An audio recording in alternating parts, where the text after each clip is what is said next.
বাংলাদেশে বসে ইন্ডিয়ার বিখ্যাত পানিপুরি খেলাম, তাও আবার মাত্র 100 টাকা দিয়ে।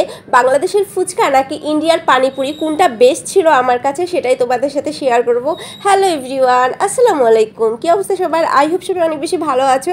এই যে দেখো ইন্ডিয়ার পানিপুরি, মানে স্পেশালি এটা ঐতিহ্যবাহী চটপটি পানিপুরি সব কিছু রয়েছে। তো এই দোকানটা দেখে আমি খুবই এক্সাইটেড ছিলাম যে ইন্ডিয়ার পানিপুরি খাবো। যেহেতু আমি বাংলাদেশি, আমি কখনোই ইন্ডিয়ার পানিপুরি খাইনি, তবে এটা আমি শুনছি যে ওদের পানিপুরিগুলো নাকি অনেক বেশি টেস্টি হয়। তো শুনে আমি খুব এক্সাইটেড ছিলাম যে আমার খুবই খেতে ইচ্ছে করছিল ইন্ডিয়ার পানিপুরি।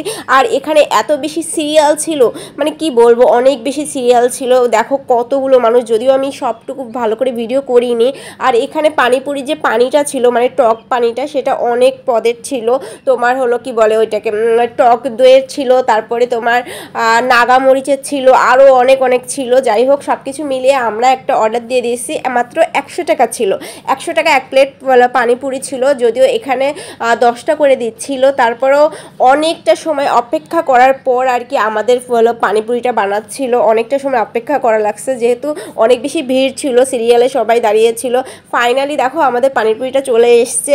আর এদের পানিপুরিটা সত্যি খেতে খুব একটা যে খারাপ তা না, আবার খুব বেশি যে ভালো তা না। আমার কাছে আমার বাংলাদেশের ফুচকা খেতে আমার অনেক বেশি ভালো লাগে, যেহেতু ফুচকারিতে মটর ডাল দেওয়া থাকে, তারপর আলু, তারপরে অনেক মশলা দেওয়া থাকে।